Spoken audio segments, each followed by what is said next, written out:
Hello Cinnamon Bun, it's been a while. So, daily practice, the thing that so many witches aspire to.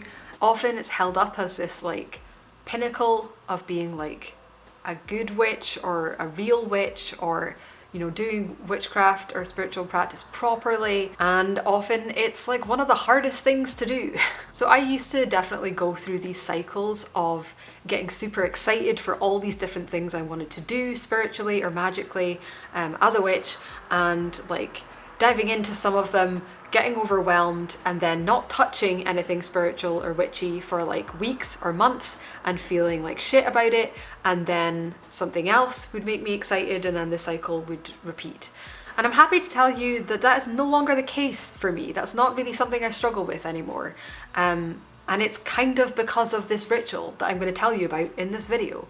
It might be the best thing that's ever happened to my witchcraft, frankly. This ritual, I love it so much.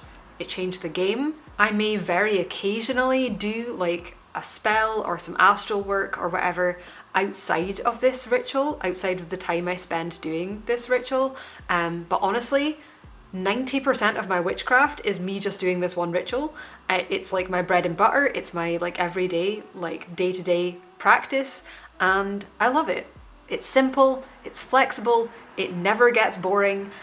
It's only 25 minutes long, which is like long enough to actually get into something and enjoy it, but not so long that it becomes daunting or it becomes difficult to fit it in regularly in my day-to-day life. I prefer to do it in the morning, but I'll do it at any time of day if I have the time and I feel like I want to.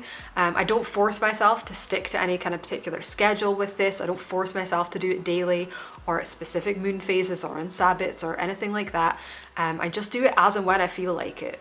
And to be honest, I think that's one of the reasons that it has kept my witchcraft practice feeling like fun and flexible and restorative without ever becoming like a pressure or a chore like it sometimes used to feel when I was telling myself I should be doing X on specific days or whatever. Alright, without further ado, let's get into the ritual. I'll show you how I do it and why I do it that way.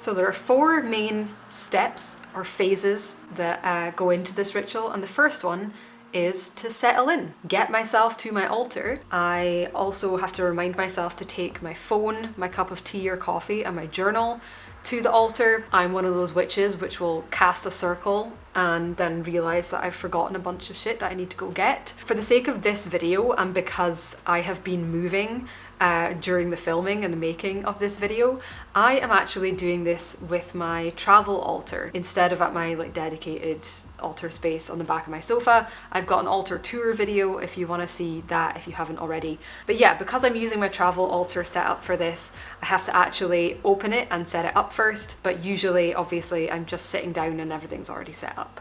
Phase 2 is to switch on. So this is where I actually open sacred space or create sacred space. For me, it feels like opening and closing, so I like to use those words. I light up the candles, I click in, I like flip the sign to open for spiritual business, and I kind of cross into that special witchy space and time that I'm creating with this ritual. Also, I guess technically I'm casting a circle, which is not how this started out, but that's kind of where it's evolved to. First, I'm going to set the mood with some ritual sound, and this can literally be anything that I feel like listening to at the time. Ritual sound is obviously quite vague because sometimes I like to have like ambient noise or like white noise or rain or thunder. A lot of the time I like music. Here are some of my favourite things to put on as ritual sound in the background while I do my altar stuff. The band 07, kind of dreamy 90s indie, sort of semi-grungy but chill. I will just put their entire discography on shuffle. There is a pre-made playlist on YouTube Music called Laid Back Soul, and I like to put that on sometimes. I use brain.fm, the like ambient focus noise app for work, and sometimes if I want that more traditional kind of meditation-y music, then I'll put on that and I'll use the meditation function. I have a playlist that I actually found somewhere on Tumblr years ago called Urban Witch, and it's this kind of like ethereal lo-fi beats. sometimes like that as well. And then another one that I quite like to use is just Alexei Murdoch, the artist. I'll put his either discography or like a specific album, and he does this like very dreamy kind of acoustic music. So those are my kind of most used ones, but honestly it's just whatever I feel like at the time, whatever the mood is. I do have some specific songs if I'm reaching out to like a specific guide or I want a specific vibe, but these are kind of my general go-tos when it comes to the sound. Next, it's time to light my dedicated candle.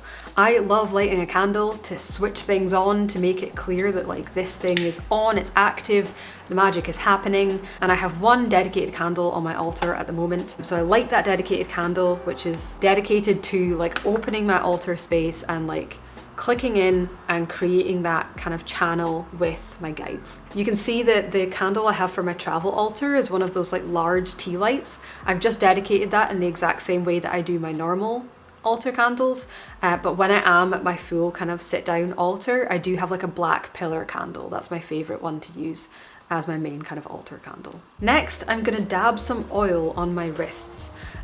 Most of the time this is my dedicated spiritus oil because this is spiritual practice. That's my kind of go-to default. I will dab a little on either of my wrists, rub them together, give them a good sniff and inhale, and then speak my words of invocation. Most of the time I use spiritus. If I'm going to try and invoke a different specific domain, if I'm having like a Domum day or a Device day, then I might use the oil dedicated to that domain instead. Most of the time it's spiritus though. Words of invocation. So I will call to, I have specific like addresses and invocations for each of my guides. My kind of roster of guides changes every so often, but I tend to have like one for each domain that's my kind of like current patron or current ally for that domain. Usually though, I always invoke my familiar spirit, my go-to kind of companion spirit-wise, and then whoever else I'm invoking, I will then like kind of wrap it up with one final kind of catch-all. So my catch-all invocation is guides old and new, I welcome you. Next, I'm going to trace out my incense circle, and this is where things start to get more interesting. So I love incense. It has like a bunch of different really specific purposes in this ritual. I specifically use these morning star incenses. They're like small, like kind of half-size sticks. They burn for about 25 minutes. So my incense creates both boundaries and vibes. So the three kind of main uses that the incense has are, first, the smell, right? So the atmosphere that the smell creates. I really like the smell of all these incenses. It creates this kind of like magical, psychological scent anchor. Like the smells remind me of spiritual practice and magical things. It creates that vibe. Generally, I will use my spiritus one, that's my default. Again, like I say, if I'm invoking a specific domain, if I'm trying to do like a Domum day, for instance, then I might use my Domum incense instead. The second purpose of the incense is that I use it to physically trace out the boundary of my circle, like that like spatial boundary. So I will literally trace the smoke, the tip of the incense, in a circle around myself. I really like this because it gives me like an anchor, like a physical anchor for my visualization. Like I really like visualization, but I don't like just kind of visualizing things out of context, I guess.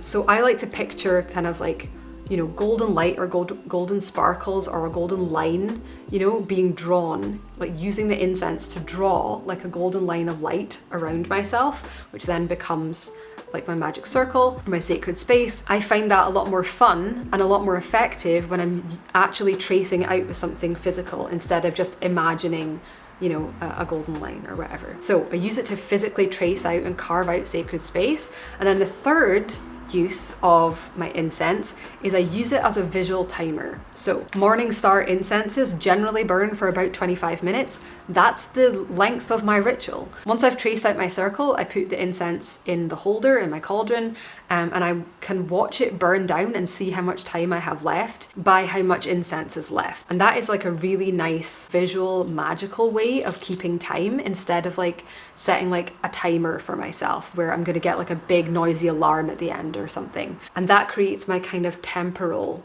boundary for this ritual, and I found that works really, really well. It's not just setting like an arbitrary timer for a set amount of time, like it's like a physical, like this stick of incense is gonna take this set amount of time, and that's like a tangible thing. So I love timing my ritual according to the incense. So I have opened the ritual, I've opened my altar space. Now it's time for the body, the main content, the meat of what we're here to do, which is a choose your own adventure. So as I'm going through this ritual, I'll be referring to my ritual card, which I have placed on my altar in this little photo holder. I'll be using that to refer to the steps. When I get to this stage, I now switch cards to my activity card, and that gives me my kind of like reminder of my different options, things I like to do at the altar, like what can I do or what do I feel like doing with this 25 minutes today. And this is why this is so flexible, because once I've gone through those steps, I've opened the space, I can do whatever I feel like, I can do whatever I want. That is borderline witchy in some way. I have this little like list, this little menu of options of activities that I like to do or that I want to try, and I can refer to that because my memory is terrible, and often if I sit down in the moment then I might not remember that I want to do some of these things or that I like doing these things, but I'm not beholden to that at all. I don't have to do something from that list. If there's something else on my mind or something I feel like doing or an idea I've had, I can go basically wherever I want with it. And I love this so much. It works great. And I would like to also say that like the idea for this card, this kind of like structure of like, you know, set ritual with specific steps, and then this kind of freeform choose your own adventure space with the activity kind of options. The idea for that came from a video by Kellyanne Maddox, one of my favorite internet witches. She did this brilliant video called My Top 10 Regular Witchy Activities. And this is one of her videos that I must have rewatched the most because there's something so fascinating and soothing about it. It's literally just a list of here's all the things that I do at my altar. You know, in getting inspiration and stuff for things that I might want to do at my altar, I just wrote down a list of those things, and then I started adding to it and adding my own things and tweaking things and stuff, and I've just found it incredibly useful. So some of the things that you will find on my choose your own adventure kind of witchy altar list. I might draw some cards, usually lenormand, maybe tarot, do some divination, doing nothing, just chilling, just drinking my tea or coffee and listen to the music. I might just have a chat to one of my guides, like just freeform, just speak aloud, talk something through. I might just have emotions about something. That's happened a couple of times where there's been something going on and I just end up using that time to kind of process or have a cry or journal, whatever I need. I might read a witchy book or do some research on a deity or mythology or something spiritual or magical or kind of spiritist related. If I'm feeling kind of achy, I might just lie on the floor or give my back like a floor massage. I've done that before at the altar. I might just play around in my grimoire. I have like a physical journal. I'm kind of transitioning to a digital one, so I might, you know, potter about with either of those. Just reread things or make notes on stuff that I want to do. I mentioned this already, but I might just journal. So like more like kind of long form or like emotional processing type journaling, not like bullet journaling or planning or anything like that. I might invoke a domain for the day. If I'm trying to like hype myself up for a day of Device stuff or Domum stuff or Corporalis or whatever, I might kind of try and like set my intention or set the mood for the day by invoking that domain. I might just figure out what I need that day. I might spend that time using a tool or just kind of checking in with myself, thinking like, what do I need right now? If I don't feel like prepared to just like, you know, jump up and get into my day, if there's something blocking me or I don't feel great or something, then I might just spend that time, you know, figuring out what I need. I might do a spell. I actually really be liking just doing a simple little box spell in this little box that I have on my altar. If I have something specific that I want to cast for. If my candles run out and I need to dedicate a new one, then I'll do that. I might do some release work in my cauldron. I might just tidy up the altar space, you know, like empty the cauldron of ashes, give it a wipe and stuff. Or I might even do some scrying. I like to scry with like milk and tea, or the smoke from the incense, or looking into a flame, so I might do that as well. So lastly, before I get into the activity that I chose to do on the day that I filmed this ritual for you, I want to just like talk a little bit about why this structure is so great for my brain, especially as someone with ADHD. So the kind of like free-form nature of this ritual creates this kind of like dedicated, contained, finite space in my day to pursue whatever interests me in the moment. And that's just good for my happiness and good for my executive function. So I personally tend to wake up mentally understimulated. I tend to wake up feeling already bored, and already, the way I think of it is kind of like mentally hungry, right? I'm like hungry for something interesting or stimulating to get into. The problem is there's a lot of kind of like boring, monotonous, but necessary routine stuff that I need to get through in the morning before I often get to an interesting activity or whatever is gonna be like the main focus of my day. You know, I have to have breakfast, I need to do like body care and hygiene, I might need to plan my day, I probably need to commute into my co-working space, and all of that can be just excruciating to get through if I'm just understimulated and mentally just bored the entire time. So this is part of why I like to do this ritual in the morning, is that this ritual kind of feeds my brain. It kind of satiates that like mental hunger, because I just allow myself to kind of like flow or drift across whatever interests me, right? I give myself like a little dose of stimulation of something that's not necessarily important or a high priority for the day, but that my brain is hungry for. And when I give myself a little taste of that and kind of satiate that like mental hunger a little bit, actually getting through the rest of those kind of monotonous routines becomes much easier, and I experience much less executive dysfunction. I have this 25 minutes some mornings where I get to let my mind like just wander and roam free before I need to like force it to behave and be an adult for like the rest of the day. It's basically like mental and spiritual playtime for me, which is incredibly restorative and incredibly helpful, and putting it into a structure or a ritual like this and timing it like helps me actually integrate that into my everyday life, when it's one of those things it's very easy to just like never get around to because it doesn't seem important. It also creates like a dedicated time or a dedicated space for like witchy to-dos. So things like if my dedicated candle had burned down and it was finished for my altar before, I would think like, oh God, when should I make time to like, you know, find a new one and dedicate a new one and do this whole thing? Or like, when should I replace this or change out seasonal decorations, or kind of like witchy chores like that. I used to put that off for ages. Now I have this dedicated space, so I'm like, well, I'll just do that next time I'm doing my ritual. Next time I'm doing my altar ritual, having my altar time, I'll just dedicate that candle. If I have space for other stuff as well, then I'll do other stuff as well. So it means like any kind of witchy activity that I want to do, I know that I can create space for it inside that kind of block, which just saves a lot of headspace and a lot of planning. So today's activity is going to be one of my most frequent, which is doing a daily draw with my Magpie's Lenormand deck.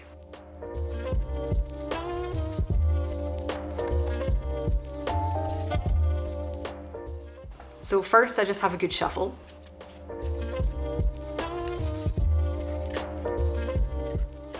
And then I draw my pair of cards. Lenormand cards are read in pairs, unlike tarot cards, so I always draw at least two.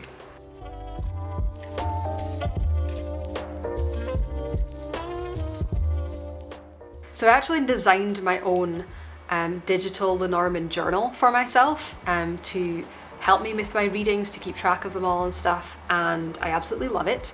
So I'm going to show you how I use it. So first I'm going to open the journal on my phone.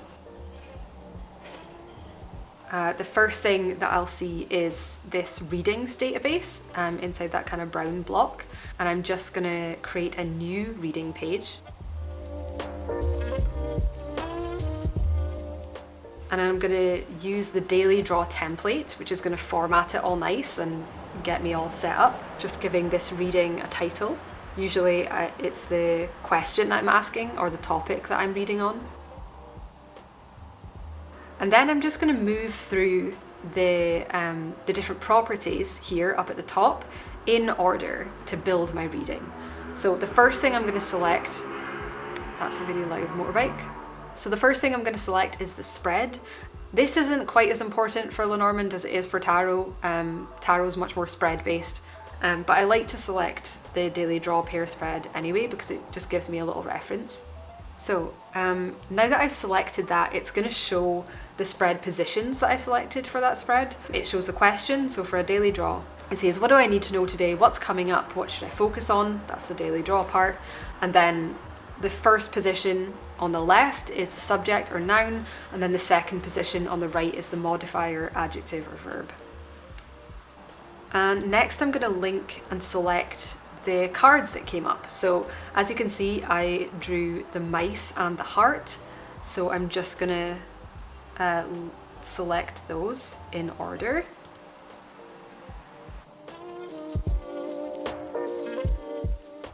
And once I've selected those cards, they're going to automatically, this roll-up property that we have in Notion is going to automatically pull the keywords that I've inputted associated with each of those cards. So you can see dwindling, being eaten away, little thief, that's all the keywords I have for the mice. And then after the sparkles, love, romanticism, forgiveness, those are the keywords that I have associated with the heart card. So it just pulls all of those, and those are what I start to use. I start basically like a word game, mixing and matching these to get like a key phrase which will form the basis of my interpretation, the basis of my reading. I'll scroll down. This page has my reading ritual, which is just a little reminder of what the steps are that I like to go through for my reading, and then I'm going to use this note section to start pulling together my interpretation.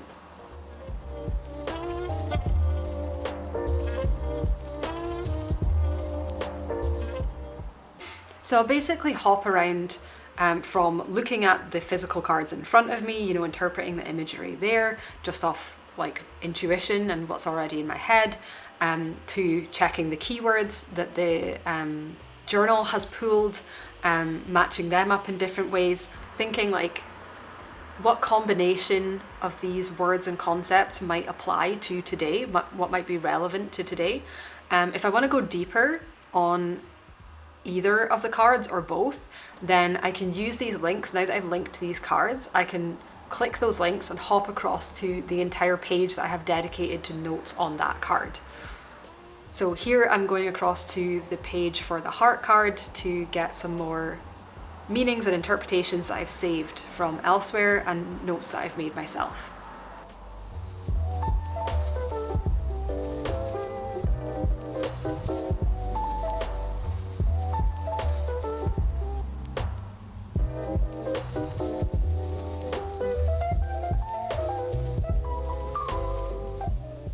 Then I can just hop back to my reading page and start noting down things that I'm thinking.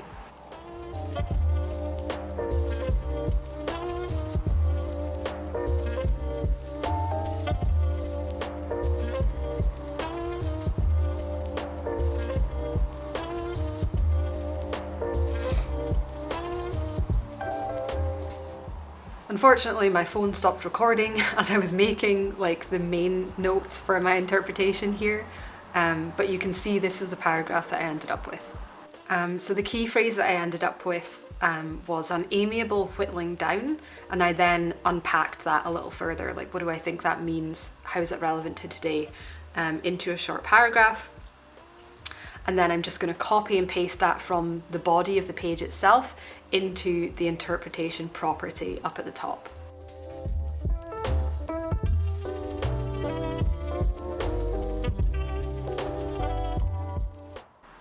I'm also going to select that this reading was related to a domain because it was about my house move, so it's related to the domain of Domum, so I just linked that as well.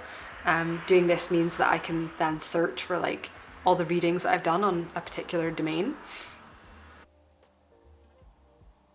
And then if I go back to the journal, I can see this page, because I have that interpretation in the property, not just in the body. I can get like a little preview of what the actual interpretation reading was. So an amiable whittling down. That's pretty much it. If you like the look of my Lenormand journal, I actually do sell these in my shop on my website.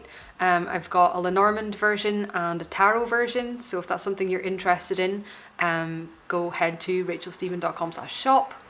That was my reading. I spent the rest of my time, because as you can see there's still some incense left once I was finished that, spent the rest of it just kind of mulling over the reading and just chilling, drinking my tea, and that was my ritual for the day.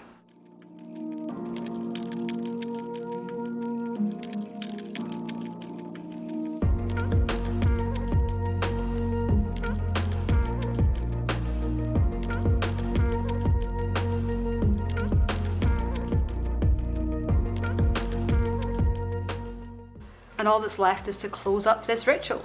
So the fourth and final phase or step of this is switch off. So once I see that the incense has run out, I thank my guides and I close the space, I blow out my candle, and that's it.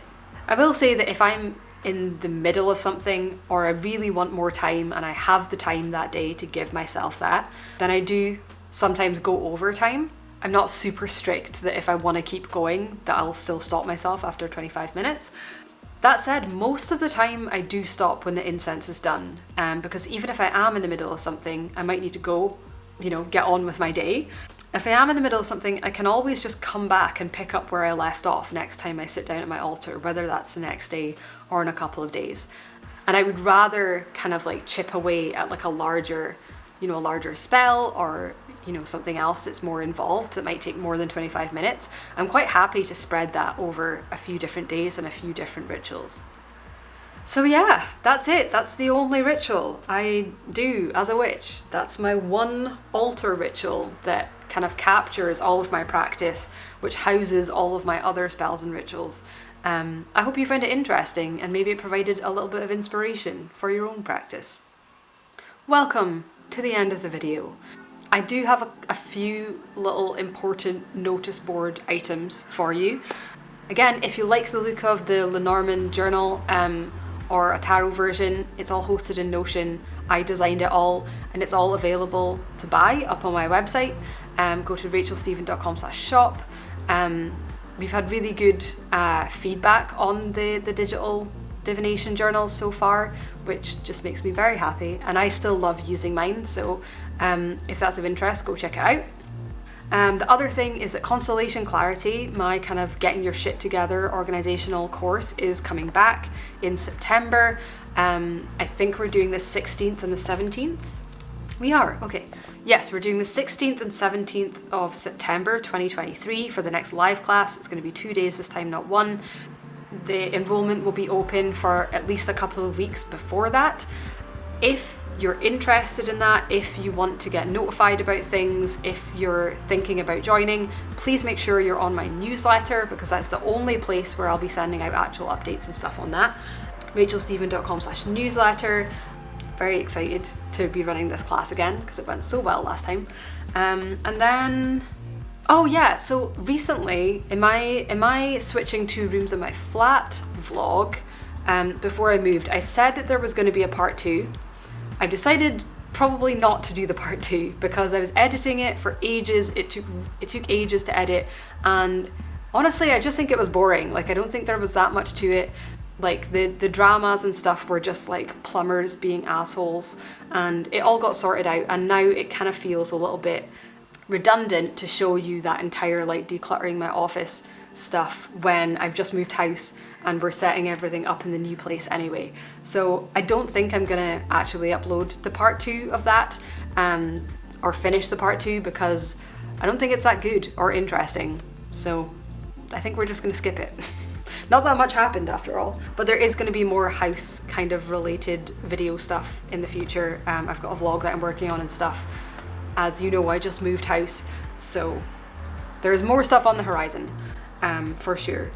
You may have also noticed that I am not doing monthly videos anymore. What's that about?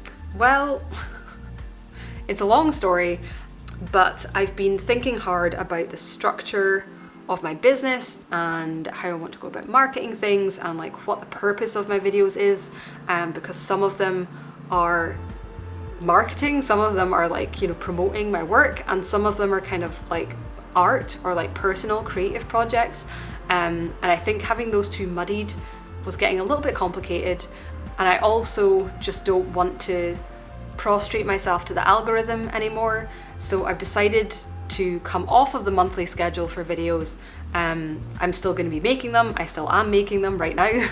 It's just not necessarily going to happen on a monthly basis. It's just going to be as and when they're ready. So yeah, just another thing to note.